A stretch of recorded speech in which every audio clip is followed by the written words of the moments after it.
Hi, WhiskyJason here. Whiskey from the viewpoint of an American here in Germany. I should actually be in Ireland at this time, but instead I'm doing a virtual trip through Ireland. And my guest today is... Ned Gahan from Waterford Distillery. Hello, Jason. Hi, very, very good. So I can't be there, but I put it in the back of my picture here. I was there in July of 2018. I visited your distillery. You took almost a couple hours with me. I must admit it was a highlight of my trip 2018 to Ireland, being in your blending room together with you. That was so amazing. Could you please introduce yourself? Tell me who you are. How did you get involved with this distillery?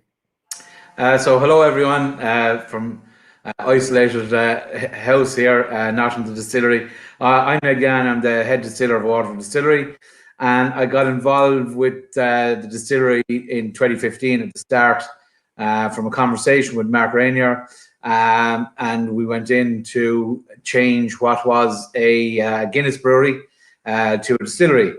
So I got involved in that, and as time went on, Mark offered me the head distiller's job. So that's kind of how I got involved in it.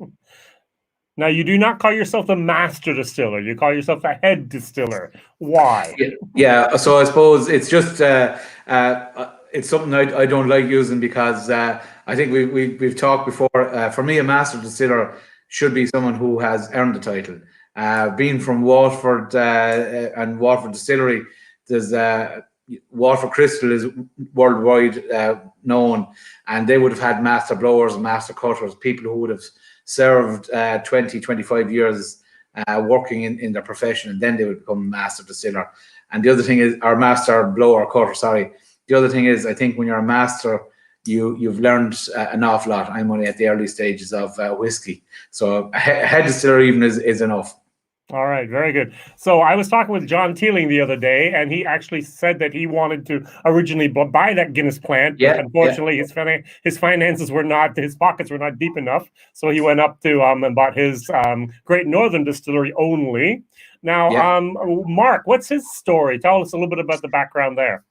So Mark, for people who would or wouldn't know, Mark spent, I suppose, he's 40 years in the alcohol business. The first 20 were in wine. So he would have had a wine shop and he would have been involved in a lot of wine businesses in England. So then he went to Islay on his holidays, on a cycling golf holiday with his brother, and came across... There's a little picture of Mark, by the way. I think it's with his babies.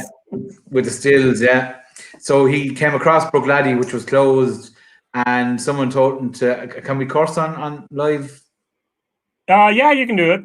Yeah, someone told him to fuck off. He couldn't get in. I think that piqued his interest. So he spent 10 years trying to buy it. So he eventually did buy Bruichladdich, and I suppose got it up and running. I think about up to about 2013, Mark was there. Mm-hmm. So left Bruichladdich and was looking for a different venture, and a good friend of Mark's who recently passed away in Bruichladdich, Duncan McIlvery, had said the southeast of Ireland was the best barley he'd ever seen ever. So Mark remembered that conversation and started looking for a distillery or a brewery or somewhere to set up. And Guinness had closed the brewery in 2013. So combination and aligning of the stars, let's say, Waterford. So a facility there that he bought, and at the time, John Keeling was interested. So Mark bought it, and so we started making whiskey there in 2016. Very, very good. So I visited you 2018. Now, there's one word that's important when I remember Waterford: terroir. Terroir, yeah. Tell me, it's wine. It's not whiskey, is it? Terroir is associated with wine, but it's to do with that basically grows.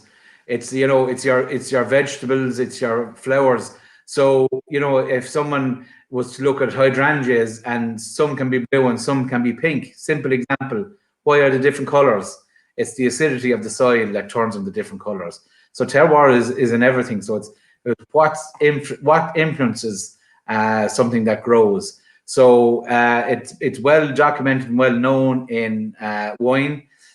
So Mark was always interested in it, and said it should work for whiskey, and you've tasted it and I've tasted it, and it does. It really does make a difference. Now, so basically, I suppose what terroir is it's the influences on a crop. So barley, we do only Irish barley single malt. So what influences that? It's the surroundings, it's the soil, it's the weather. It's people have an influence on cover crops and fertilizers and how they farm. So everything that influences the crop influences the flavor. Exactly. So we know that from Bruichladdich as well, with their local barley, other have their Isla barley, and these taste different. We have organic sometimes, and we do notice that there's a difference in these raw materials. Now, how many farmers are you working at in the moment from that area around Waterford? Yeah, so I suppose originally the plan was to use the southeast of Ireland, which is primarily where barley is grown, but we've branched out slightly into a few places farmers have wanted to get involved. But I suppose the first thing we should say is we have partners in Minch Malt or Bourne Malt who's a for us, so we don't deal directly with the farmers, even though we have a very good relationship with the farmers. I was going to say, I've seen videos of the farmers. If you go to Facebook or Twitter, you actually have conversations with the farmers. You have a wonderful relationship to those people that supply you with the grain. That's fantastic. Yeah, I suppose one of the reasons for that is so we keep in Waterford, we keep every farm separate. Yeah. So what we do is we take in, I think we've opened a correction on this now, or the final figure at the moment, but we have about 83 or 4 different farmers. Wow, okay. That we've used since we started, and that relates to about 140 different batches. So what we look for is roughly around 40 farms every year. Mm-hmm. That 40, we have 3 biodynamic farmers, so they grow together for one batch. I think we have 6 organic and 31 conventional farmers. So they supply us with roughly around 2,500 tons of malted barley a year, and that's what we use each year. So the relationship we would have with the farmers, when the grain comes in, we call it Philly O'Brien's or Steve McDonald's or Ed Harper's grain that comes into us, and the farmers are probably after buying into it really well, because not a lot of people might know, or they might know, but to be Irish whiskey, you don't have to use any Irish grain. Nope. Most of it comes from France or Germany or other places. Yep. Yeah, it can be maize, depending on what. So we obviously do single malt. So when I started, I didn't know you couldn't use Irish, which was a bit mad. But anyway, so we only use Irish grain. So if Irish grain was to collapse in the morning and we had no Irish grain, we'd take a year off. We'd take a year off. So that's the commitment we have. The other thing then, I suppose, is you mentioned terroir, but we have what we call the 3 T's: terroir, traceability, and transparency. So with the systems we have set up, we can actually tell you the day that the field was sown, the fertilizers that went on to it, the chemicals, when it was harvested, and everything that happened to it when it gets to a bottle. So I think one of the big things to the farmer is when the farmer supplies into his merchant with grain or milk or cattle or sheep or pigs, it just goes into the food chain. They don't know where it's going. Mm-hmm. There's a potential. We will have some single farm releases that will come up. That's what we're going to do first. So there's a potential that one of the single farms is going to be a guy called David Welch Chemist. So there's great pride in knowing that his farm, his grain that he grew in 2015 is going to be in a bottle of whiskey. And there's other single farmers as well. But the fact that they can maybe go into their local pub and ask for a drop of their own whiskey, and they have, it's a thing like that. It's probably a bold enough statement. I don't think anyone in the world making whiskey on the scale that we're doing it can say that. We can trace it back to your field and the date was sown. It's full traceability. And the other thing is, with our transparency, we can show you. So when we have our bottles, and when eventually we get them out, that's delayed at the moment, but we'll have a terroir code. And on the terroir code, you put in that code and it'll bring you to all the information to do with the farm. So it'll be easy enough to do it for the single farms. When you get cuvées, multi-farms, it'll be a bit more a challenge to get the information there. I kind of joke a little bit to say that I think we need a hotline for people to ring up and say, I want to know how long the fermentation took for Ed Harper's single farm release. I think Bruichladdich actually did that. There's a bottle code. You type it on the website and it tells you everything. I'm sure you're going to do something very similar. So we'll have something like that. Yeah. Very good, very good. So I just posted a link here to a website, my website, where I was in your tasting room, and we actually did that. And I showed the passports, not the content, but just the book for each and every one. You have that. This is such a fantastic project. As Tina says, Greg over in Paris says, curious to what Waterford has to offer. Also, Simon is here, says, thanks for setting these chats up, Jason. Very informative. And Walter here from Germany is also there. Now, I think many of the distilleries would actually want to do something like that, but they can't. And it's because of one single factor, malting. Malting is the problem, because usually we throw it all together and then you get everything from back whatever, whoever, whenever. How did you solve that problem? Yeah, so I suppose it kind of goes back to Mark being a visionary, I suppose, in what he was looking at, and his sales ability. So one of the things is, so I suppose we're in partnership with a few different people. So Minch Malt obviously do the malting. Dalton's and Kilkenny then store the grain for us. So the project doesn't work without being able to store the grain individually.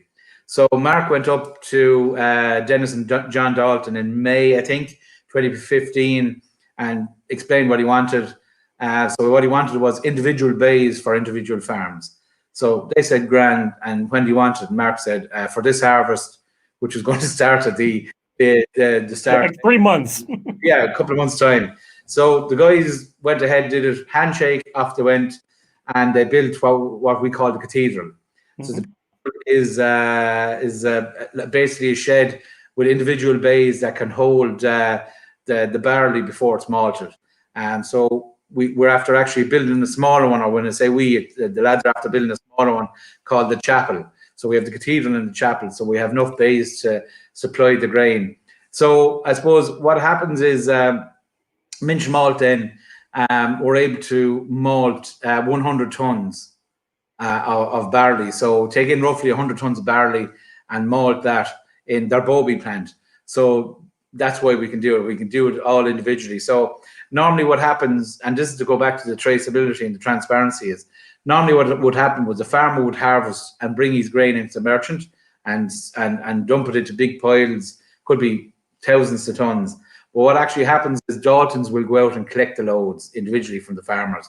So they'll collect 4 lorry loads of grain, bring them in and dump them together in a farm, and they are dried individually and stored individually. So there's a heap of work for just a small amount of grain. So without Daltons, 100 tons, a small amount of grain. Yeah, well, at that stage when they have thousands and thousands of tons coming in, it's just easier for them or for everyone just to dump it into one pile and dry.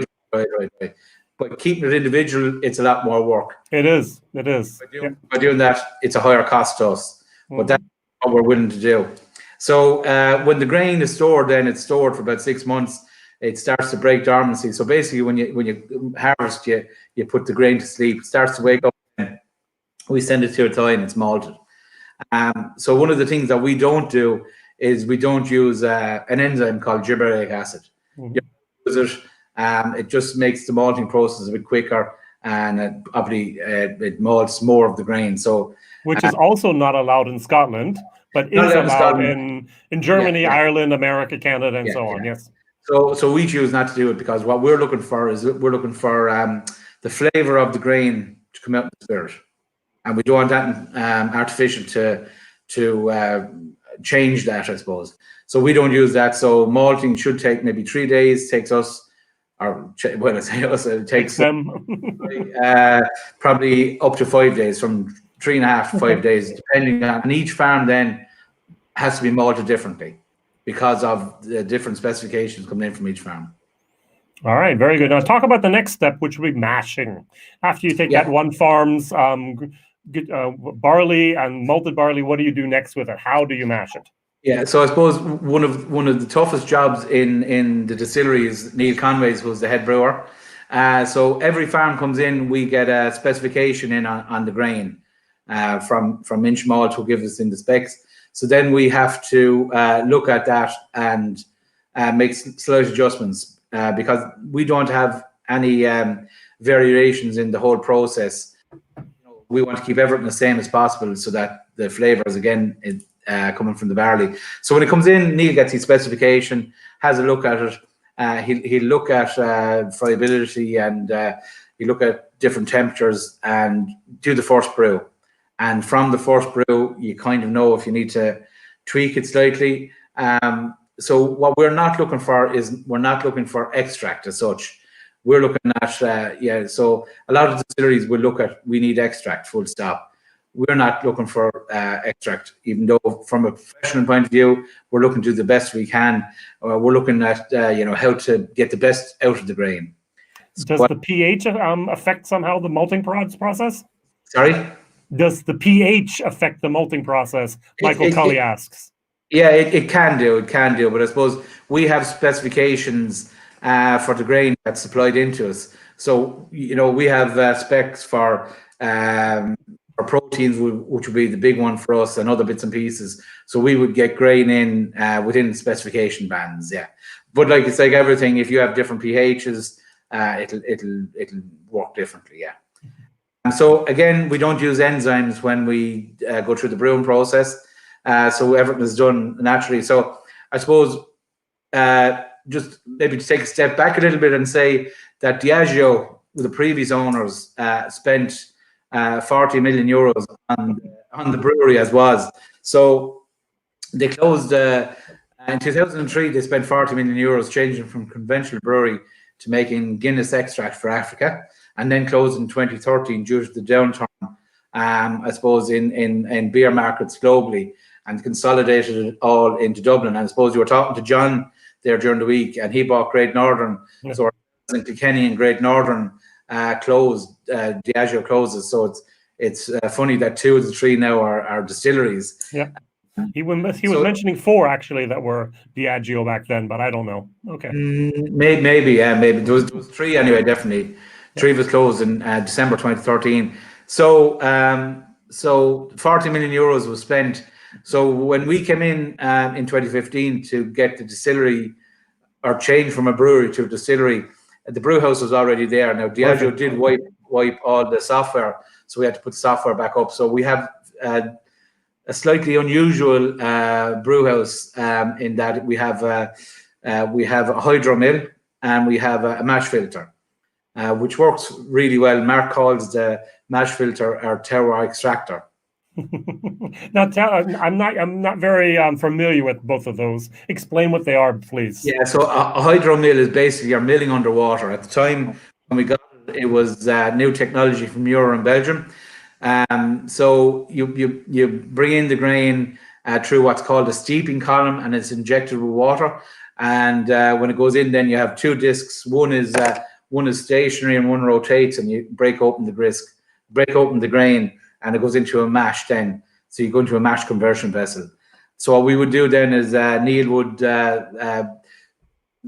mill at maybe about 46 degrees. We'll hold it there for a period of time and let enzyme activity happen naturally, raise the temperatures, different enzymes, and raise them again. So there's a sweet point where we stop with temperature just because we don't want to kill everything in there. Then we go into our mash filter. And a mash filter is basically, it's a plate and frame mash filter, and it goes in and we squeeze the mash. So it's a bit like the mash will go in. We have a hydraulic ram which squeezes it first, and then we have air that will just squeeze it out, and we collect the wort. So we have very clean wort coming out. There's a distillery in Scotland that also uses this process. I forgot. Do you know? Ian in Inchdarney. Okay, very good, very good. Yeah. Darney, as far as I know. Ian, is it Ian? Can't think of. Don't worry. Use a mash filter, and I think they have a few mash filters. They're very good. Now, is there a type of humidity level that is acceptable here for the barley that comes in? There probably is. I'm not exactly sure the whole spec on that, but yeah, as I said, there's a specification that that we have sent to Minch Malt, that they have for us. Now, if he's asking about the humidity on the barley, was it the malted barley or the barley? Either or, I don't know. So Yeah, so it's probably on the barley. So obviously, if we have barley that's coming in, that has high humidity and stuff, or is we would be looking, say, about 18%, 17% around that. That has to be dried. No problem. That has to be dried, and we store below 14% moisture. So if the moisture is coming in as high, it takes more to dry it. Right. And obviously, you lose more then as well. So that's a little bit of extra cost as well. IT was talking about the malted barley that arrives at the distillery, as you call that part, the brewery. The distillery, yeah. So yeah, there is specifications. I don't know them off the top of my head. Oh, don't worry. Very good. So talk about the fermentation, please. Next, what happens after you have this interesting malting phase? Yeah, so I suppose so from the 100 tons of barley that the farmer would supply around that, we get about 75 tons of malted barley. Okay. Break that up into 8 brews of roughly 9.5 tons. Oh. That 8 brews goes into 4 washbacks. So we put in about 85,000 litres into the washback. Washback are stainless steel and they can hold about 100,000 litres. So we leave a bit of headspace for the activity that will happen when it's fermenting. So what happens there is we do a slow fermentation. Normally it's finished fermenting at 50 or 60 or 70 hours. We wait a minimum of 120 hours. The reason we do that is we're looking for secondary fermentation and malolactic fermentation for a bit of fruitiness in the wash. So, and each washback will wait that length. So where we're getting the consistency in the whole process to highlight the flavors from the barley. All right, very good. So those are the esters and conjugens that come together there, and they come through the distillation process. Excellent. All right, what is how long do you actually ferment? So 120 hours. Yeah, very, very good. Yeah, 120 hours, yeah. All right, now talk about the distillation process. You have a very interesting pot still there as well, which you kind of inherited, let's say that. Yeah. So I suppose one of the things was when we were setting up the distillery, Macallan were doing their project, which had 4 sites with a 3 years waiting list. So if people are familiar with Brookladdy and the still that was outside Brookladdy, that is now our wash still. So Mark, I think, liberated both the stills that we use from Inverleven in Scotland. So those 3 stills, I think, that they took from there, our wash and spirit still, and also Ugly Betty, which is making the botanist now in Brookladdy at the moment. So when Mark left, he bought stills with him, and 4 sites reconditioned them. So they were built, I think, in 1972 by Blair's in Edinburgh. And they had worked on and off for about 19 years. So we were saying, 4 sites were saying they'll probably give us 5 years. And they're starting to, Anthony, who's our engineer now, there's a few little holes coming in bits and pieces. So we're looking at getting new stills probably summer next year, something like that. All right, very good. Will they be 4 sites, or where will you order them? Oh, yeah, 4 sites, yeah. Okay. We're not going to get anything else. Excellent. So who knows what the waiting time is? I remember 2 or 3 years ago it was like a 5-year wait. Yeah. So no, I think they're probably down a bit more, bit shorter than that, and especially in the current climate. They're probably a year, I'd say, is probably what we're looking at, maybe something like that. Very good. And you double distill, correct? So we double distill. So in Ireland, I suppose people might assume that triple distill is Irish, but in the technical file it says you can double or triple distill. And also that you can spell whiskey with or without an E. We choose not to use the E. So that's just, we're a little bit different for that. But yeah, so we double distill. And I suppose a lot of people, are talking about double or triple distilling. And I suppose the conversation I would look at is how you actually distill. So we distill very, very slowly. Both our wash and spirit still are run the wash is run really slow through the stills.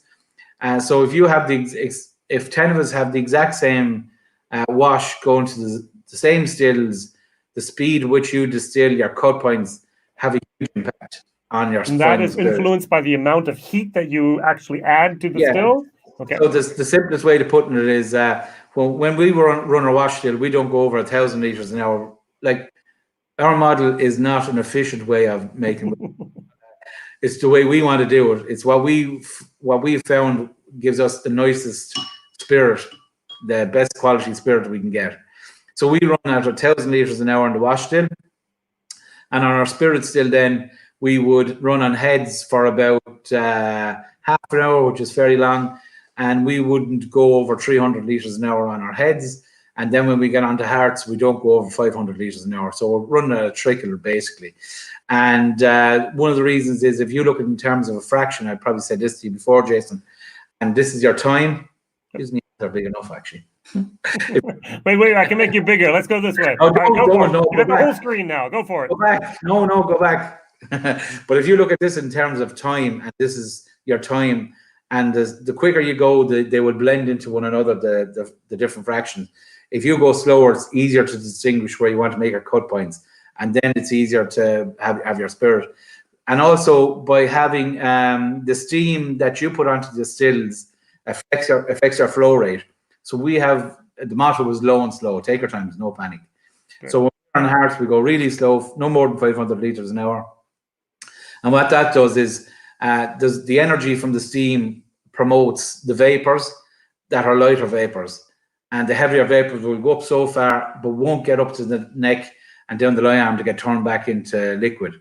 So we're promoting, a bit like myself, a light, elegant spirit. Don't everyone laugh. That's what we're promoting with the way we distill. And we have very tight cuts. So we'll start at about maybe 76 ABV, but we don't go under 66. Okay. So even though it might be okay, we don't go under, because, hey, we're not going to lose it. It goes back to the low wines. The alchemy that works with that, don't know about it. It's that's a real science thing. But what I do know is that it makes our spirit bloody good. Right. And it works for us. We have balanced run, and we're happy with that. All right. Good. I put a little link here to a tour of the distillery that I did 2018. It's about a good 50-some minutes long, where we go through the different things. And John Fleming has a question here on Ned. What happened to your head? Well, you see, John is down in Killarney, and I was down there with John there a while ago, and I think I didn't recover properly from it. But basically, I was on a FaceTime call with Mark the other day, and he said, "What the fuck happened to your head?" So I, for anyone that might know me, I used to always shave my head up to a few years ago, and with the social distancing and isolation going on, no barbers, I said, I'm cutting my hair. So I gave it a good trim, and I'm happy with it for the time being. But it will grow back. I think maybe 9 millimeters would be better than the 2 millimeters. Yeah, the one thing I'd say to John there is that at least mine will grow back. Very, very good. John, he got you there. Very, very good. Now, Seamus asks the question, will you be making single pot still? No, so only single malt. Yes.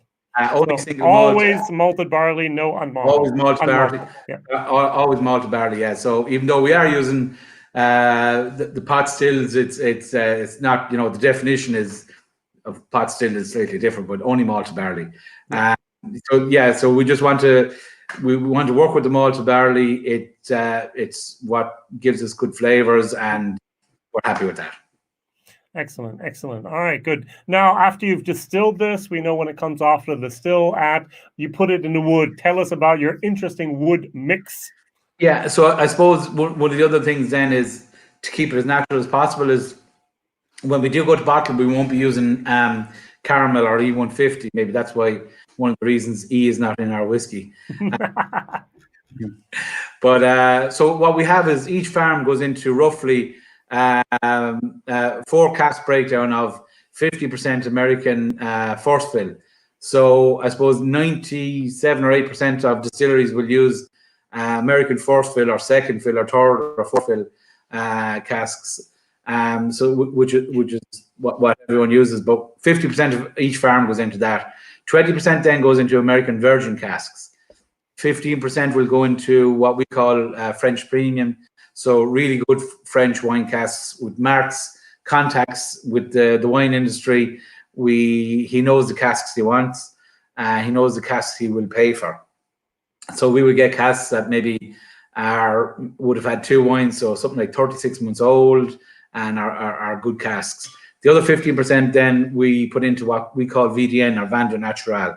So those are sweet fortified wines, sherry, port, Madeira, Riesling, Sauternes, those kind of casks. We also then, in that VDN, we have some rum casks. And what we found starting out was that some of those VDN, sherry, and port casks were genuine, but not giving us the colours that we were hoping because they were old. That's it. So we went off then and we decided we'd buy some French Virgin casks. So we bought some French Virgin casks. So we're going to use them for maybe 9 months and get colour from them. We could use more American oak, but then you'd have too much of an American influence. So it's a bit like, we're seeing as we go along, we'll take them out of the French cask and put them back into American force fill. Okay. Very good. So Greg asked the question, will there be anything, for example, a beer finish, maybe stout or IPA or so on? Not at the moment. No, not at the moment. I suppose the reason I'd say that is because, for us, I suppose this goes back to the discussion of 60 or 70 or 80% of flavour of whiskey comes from wood. And we would respectfully say no. What we would say is that 100% of your spirit is influenced by 100% of your wood. So I'll say that again. This is the Waterford one. 100% of our spirit is influenced by 100% of our wood. What I mean by that is, if we have, these are not technical terms, if we have shit wood and good spirit, the wood is not going to do anything if it's inert, if it's a 3rd or 4th or 5th or 6th fill. If it's a recharged 3rd fill, what's that? That's not going to do anything for your spirit, for your whiskey. So what we do is we spend 30% of our overall budget on wood. It's the second bill we have. Our highest bill is grain. I won't go into the exact figures, but you're talking a lot of money for wood. Yep. And buying good wood, because what's the point in making good spirit and not putting it into good wood? Very good. At the end of the day, each cask then will be an ingredient. So we may go to I don't know what I say to you, Jason, when we're in the tasting room. Each one's like an ingredient. You go to a cupboard, you can put it together no matter what way you want. Shout out to Megan here. Megan's boyfriend, fiance, don't worry about it, Megan, is an actuary in America, trained to be an actuary. So we sent all the details to come up with the many permutations of whiskey we could make, and he couldn't come back with an answer because we can make like literally. So if we have it's a mathematical type of calculation. If I have 16 different ingredients, I have like 4 million different possibilities. So great. Yeah, so like we have an incalculable amount of whiskey we can release. Yeah. Very, very good. The wood for us is very important, and it does influence. Very good. Luna asks, are there any rules in Ireland concerning the type of wood? Yes and no. So what the technical file, it doesn't have to be oak, which is different from Scotland. So what the technical file says is that it has to be in timber. I think it says such as oak, less than 700 litres for a period of 3 years, above 40% alcohol. It's not 3 years in a day; it's 3 years. I know. So it doesn't even have to be oak. So we are doing some trials with some casks: acacia, mulberry, Andean oak, chestnut, wild cherry. Now wild cherry will knock the socks off you. It's like Marmite. Some people love it, some people hate it. So you don't have to use oak, but it does have to be less than 700 litres, above 40% alcohol when it's over 3 years old. All right, very good. So there's Andreas here. Do you remember Andy from Whiskey and Vinyl? He was also in the tasting room with you. Yes. He's watching. Hi, Andy, in the tasting room, yeah, we're chatting about music and whiskey. It was interesting, actually. Yeah, very good. All right, very good. Greg says his question, but we just did this. I'm sorry. We talked about not at the moment. All right, good. Okay.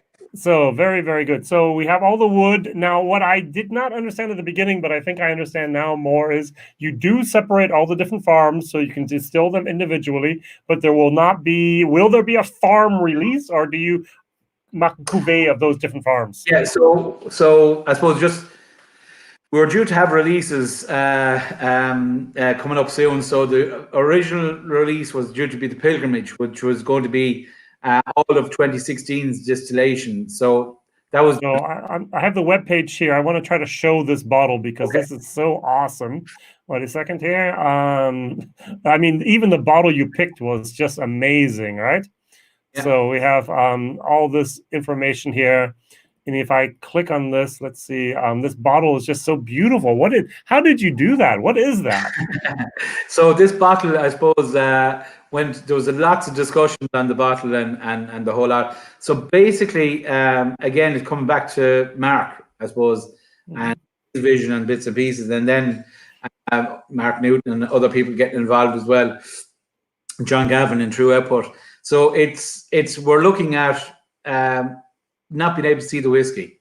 People would say, well, of course you need to see the color of the whiskey, but the color of the whiskey for us shouldn't matter. Okay, so it's the color from us is coming from the casks. So if you're buying it on the color of the whiskey, that's not for us going to be a big seller. It should be on the flavor. Okay, so the color will be a bit of a surprise. You won't actually see the color. I suppose a lot of people are a bit put off by that, or not happy with it. Listen, that's what we're choosing to do. So when you look up and you see a bottle of our whiskey and you can't see the color and you say, I'm not buying that, okay, maybe our whiskey is not for you. You mightn't get the premise of what we're trying to do, is that you shouldn't be buying it on the color. Where were we going? What was the first question, Jason? Sorry. So will there be a cuvee of the different farms, or will there be individual releases? Yeah, so we're supposed to have the Pilgrimage on the 25th of April, which was you have to come to the distillery to get it. I didn't like that idea, but it's a good idea still.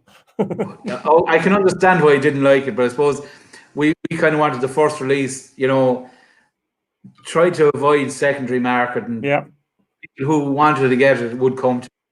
And that's why we were calling it the Pilgrimage.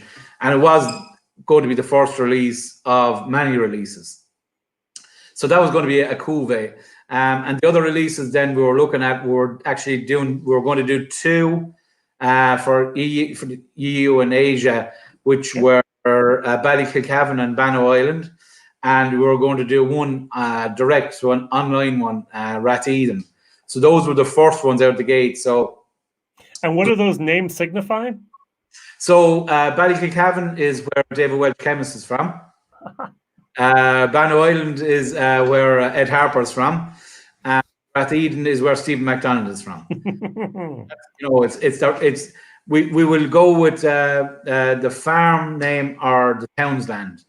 Like in Ireland, most all farmers are in townslands, but they may have farm names as well. So we'll decide it'll either be the farm name or the townsland. So we could have someone like Broomsland is one of the farmers there, and that's his farm. So we could go with that, or we could go with the townsland. So that it's just that's what the names are. Very good. Will the bottle designs be different per farm release? So the bottle will be the same, and the labels will be slightly different. Okay. We're kind of still working on those. They'll be slightly different. Obviously, so the bottle will always be blue. I won't say always be blue. Okay. Never say never, but most of the bottles will be blue. There might be an odd one that might be blue, but that's in discussions at the moment, and for different reasons they might be blue. We'll just leave that there. Okay, thank you. So I suppose the idea was to have a cuvee or grand van, so farms together, because Mark has quoted as to say he wanted the most profound whiskey in the world, or a mindfuck of a whiskey. That's what he wanted. And that's what we're doing. So it's we won't have single casks releases.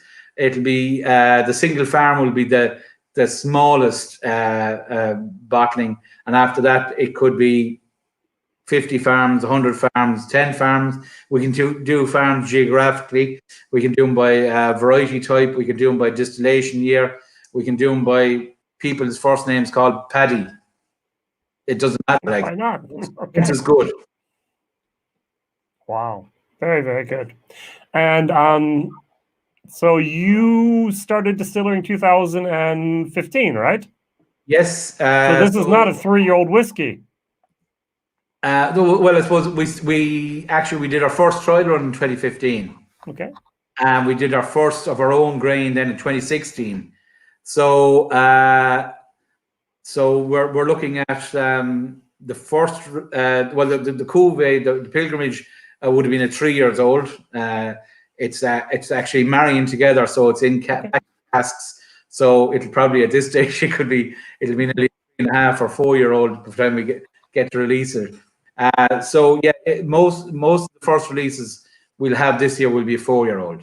Okay. Again, we're not worried overly about age statements and that because we're not going to release it unless we think it's good enough. So we would put good barley and good spirit in good wood and hope that it tastes equivalent to something that's a bit older, maybe. Very good. If I remember correctly, you're basically distilling about 1 million liters a year. Yeah, so we 4 million barrels at the moment. Yeah, so we buy 2,500 tons of barley a year. That would give us roughly about 1 million LAs. LAs is the revenue term, so that's about 1.4 million liters bulk. And I suppose just to give you an indication, on year 2, that 2,500 tons gave us 1,030,000 LAs. And last year, with the really bad harvest we had in 2018, gave us 937, something like that. Yeah. So the exact same amount of grain, but just a really bad year, not using the enzymes and the whole lot. So that equates to roughly a difference of 2 farms, in terms of volume, which is about 400 casks. So it's a lot. Again, it's not ideal, but we want that. So that 2018 harvest will give us a different vintage. In wine terms, it's just a different vintage. So we'll see how that'll mature now as the years go on. Okay, very good. So Tina asks here from Germany, will something be available in our country? Do you have an exporter or a distributor already? Yeah, so I suppose we're looking at working with a few different distributors. I think in Germany it's Kirsch. Is it Kirsch? Kirsch import, yeah. Yeah, so Christoph Kirsch. Yeah. I think we're going to be looking after first. So yeah, hopefully, Tina, we'll have something out. I suppose everything is pushed back slightly now with in the current situation. Yeah. I think the plan was to have something out maybe in May or June, but we're probably have to push that back a bit just with not getting supplies of materials and stuff and bottling and all that. So there's no panic. It's aging away. We get it out. I suppose maybe in France then we're going to use the Maison de Whiskey. Yep. In England we're going to be use specialty brands. So that's all in works at the moment. So hopefully we get something out sooner rather than later. Excellent, excellent. Now, will you have a core range later on, or will this just be a lot of small batches? Define small. I don't know. Just individual expressions, yeah. Yeah, so we won't have a consistency. Right. Okay, so if you get a bottle, we mentioned Bannow Island. If you get a bottle of Bannow Island, and we're going to say the first one is 1.1. Okay, if you get a Bannow Island 1.1, you really like that. Okay, and you contact us here in the distillery, and you can't get it in Germany, and we can't get it anywhere else. It's gone.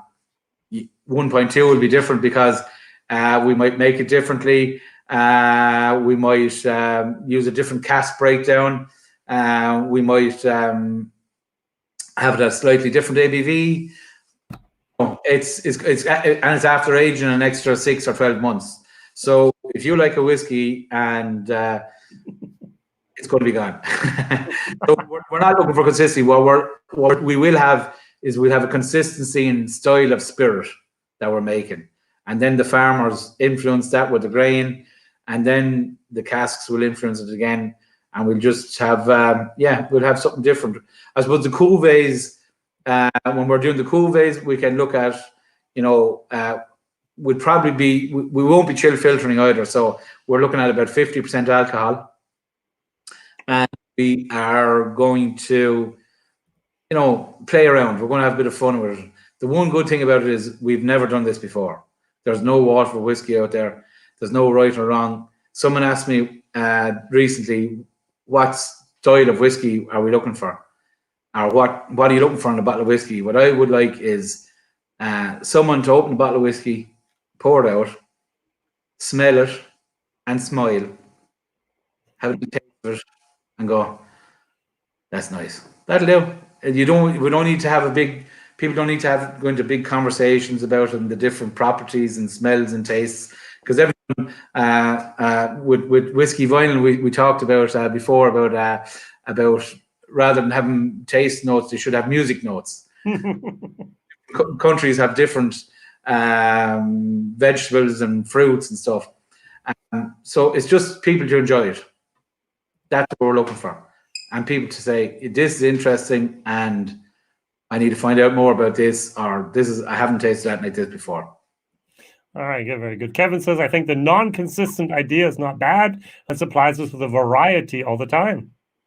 Yeah, and that's it. Like it's we're looking for the best barley possible, and then we're looking to make the best spirit out of that, and then after that, we're going to have a bit of fun making some whiskey.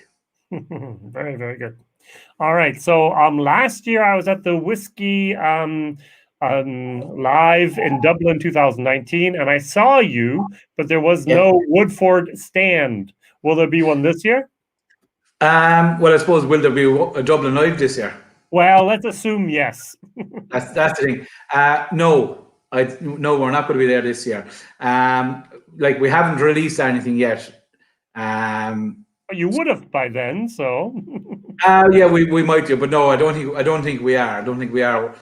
We're it's not on the agenda at the moment. I suppose one of the things is we've been doing this for 6 years without any income.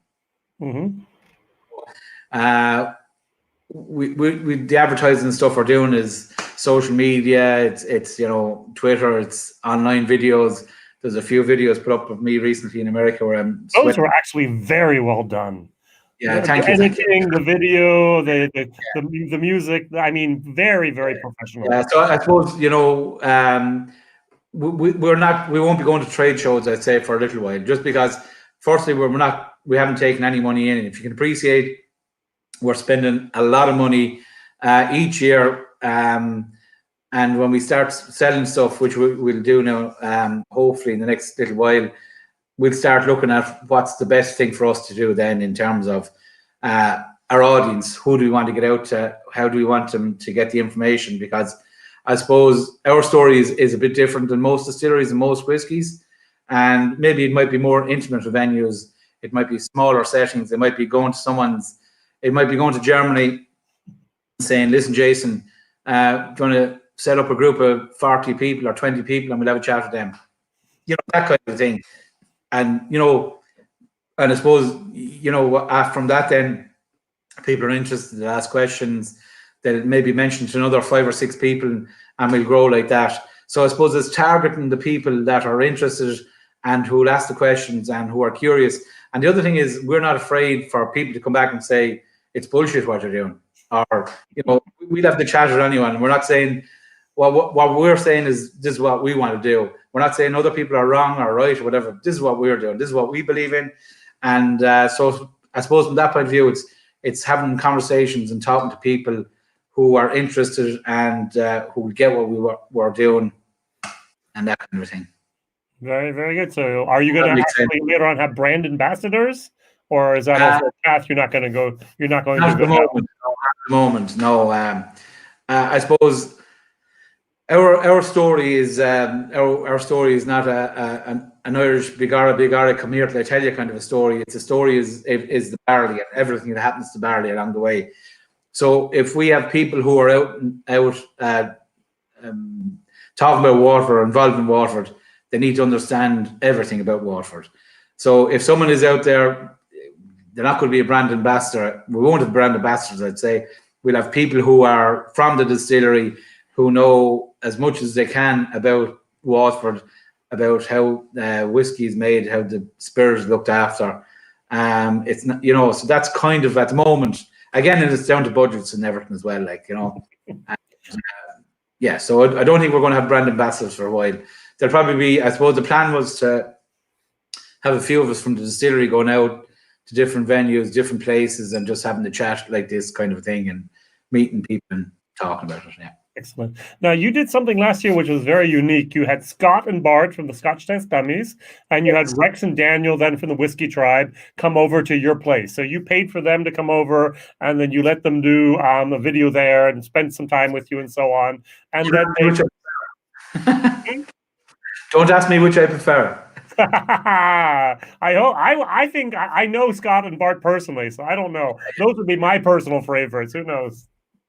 Yeah, Scott and Bart with the Scotch Test Dummies. We went up to Seamus Duggan's farm, and they had Seamus a bit of a character, and we had scones and whiskey. So I think that went down well with the boys. And Bart still talks about it, by the way. Yeah, but listen, I'd well believe it. They enjoyed it anyway. But yeah, what we do is if people want to come over, we get people over, and yeah, we pay for them to come over. Like, you know, we want them to come over. But after that, like, it's up to yourself what you want to say. You like us, you don't like us. You think what we're doing is great, not great, whatever. So, you know, we just want people to come over and have a look. Obviously, yourself and the guys, Bart and Scotch Test and all the guys, you have lots of followers. You have lots of people who are interested in asking questions. And then when you go along and say what you want to say, be good, bad, or indifferent, that's open the conversation. If someone says something that they don't agree with, you know, that's still open a conversation. Yeah, that's great. That's great. Now, will you have a visitor center one day? Right? Will you have a visitor center one day? Again, yes, but not for a good while, because for us to do a visitor center, we have the old brewery, which is lovely, but will take a lot of money to fix up. So for us, we would rather spend our money on grain, casks, and all the other bits and pieces. And when we get some income in, then we'll start looking at visitor centres. But what we do is if people contact us, obviously not at the moment because everyone is in lockdown, but if people contact the distillery at info Waterford or Waterford Distillery or at Megan at Waterford Distillery, we try and arrange people to come along. So the people who contact us to date are whiskey enthusiasts or people who are into whiskey. And if we can help them out, they can come along, they can have a look around. So that's kind of what we're doing. We don't do paid tours and stuff like that at the moment. So that's kind of what we're looking at, yeah. Very eventually a visitor centre, but not for a good while, I'd say. Now, we have a couple more minutes before we have to finish here. If any questions are in the chat, please just write them in the comments, and I will actually pass them along to Ned here. Now, you are actually a beer brewer. Yeah, sorry, Jason, I saw one comment coming up there. Someone said a cat or a blah. Yeah, I didn't know what to do with that. Tell me. Yeah, no, I'm actually a cat. The cat is, so Waterford and Kilkenny are neighbouring counties. Tom O'Regan. So Waterford and Kilkenny are neighbouring counties. I'm actually a Kilkenny man, but working in Waterford. So I'm taking the wages over the bridge back to Waterford. Thank you very much. Very, very, very good. Jason. Now, you are a beer brewer, and you've learned now how to become a whiskey producer. What was the biggest challenge for you during that process? Well, I'd say I'm learning to become a whiskey producer. I suppose the biggest challenge was trying to find the Waterford style. Mm-hmm. What works well. So for me, I like to break things down to the simplest possible terms. Like, you know, I'm not a huge academic, but I learn by doing. So looked at, you know, all the videos and went to Scotland and visited a few distilleries and stuff and see what they do. But, you know, in the essence, what is distilling like? What are we trying to do? And once, you know, you have an understanding of that, what works for us then? Yeah. So I suppose that was probably the hardest thing, is just getting that balance running. Like, we have an excellent team. Like, we have We have 4 distillers, and the 4 distillers are brilliant. Like, so they look after the day-to-days. They make sure everything is done properly, and so they brew and distill. Then you have Neil. So it's the whole team that makes sure everything is done right. Actually, just want to give a shout out to Jerry Bota, who was one of the fitters who was taken sick there last week. So hello, Jerry. Hope you're feeling better soon. So it's I suppose trying to get where we are with balanced running, trying to make sure that we're all singing off the one hymn sheet, which didn't take much time at all, and just to make sure that we do things to the best of our ability. We do things right. All right, very, very good. I have a question here. Would Woodford sell some casks to independent bottlers or also to individuals? Do you have a cask program? No, we're not selling anything. What a shame. Yeah, we've had lots of requests, and can totally understand why distilleries and companies sell casks and sell bottles. You know, they need money coming in. We're in the fortunate position that we have really good investors with deep pockets who are willing to stay at it for the long haul. So we're keeping all our stock. We're not selling any casks, not pre-selling bottles. And we've had lots of requests, and I think some people have offered silly money for casks. You know, and I can understand it. We had I think we had 6 Icelandic people turn up at the gate there a couple of years ago who had casks in Bruichladdich and followed Mark and the whole lot and did the tour. Lovely people. At the end, then wanted to buy casks, and we said no, and they just couldn't understand why we couldn't get them because no. Not doing it. We want to control our own stuff. Nine. Yeah, exactly. Okay, very, very good. So this is good. Now, Waterford Distillery, you're basically almost in the heart of the city. So when you walk down the river, you come to this wonderful, wonderful building. Even behind me, you can see here, almost looks like a type of museum type of futuristic thing. Beautiful. Yeah. So I suppose Waterford, Waterford is the oldest city in Ireland, and the distillery itself is there from about 1792. It's there from 1792. I think the first mention of Waterford Distillery is on the 14th of February 1792. So it's there 228 years, something like that. There's a rich history of brewing and distillery on the site. And just like if people want to see what we're doing, they can follow me on Waterford Spirit, Waterford Distillery. So I suppose on Twitter, Waterford Whiskey without the E. And all social platforms is probably the best way to follow us and see what we're doing. Are you more active on Instagram or Twitter? I'm more active on Twitter. Okay, I just posted it. I have an Instagram account. I wouldn't say I'm quite a Luddite, but Mark Media, or Mark Newton, we call him Mark Media. Don't tell him that. Would like a lot more action on the social media, but I'm getting there slowly but surely, Jason. Slowly but surely. All right, very good. Don't worry. That's good. I'll also post the Instagram account of the distillery so that people can also go there as well. Oh, okay. So we're going to have to end here now. Thank you very much for your time, Ned. This was a privilege being here with you together.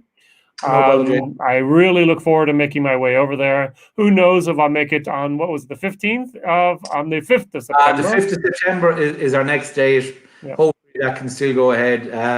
So that'll be the 25th of April, pushed back to the 5th of September. Exactly. So it was great to see and hear from you again. Andy says here from Whiskey and Vinyl, give my regards to Neil. Okay, very good. That's So WhiskyJason here, whiskey from the viewpoint of an American over here in Europe, tasting rare and exotic whiskeys. I can't wait to try Waterford. All the best. Last words are yours, Ned. Yeah, well, I can't wait to try it either, Jason. And the sooner we get it into a bottle and get it out, and just like say thanks to everyone for following Waterford and stay safe, people. All right, bye. Stay safe. Bye. Bye.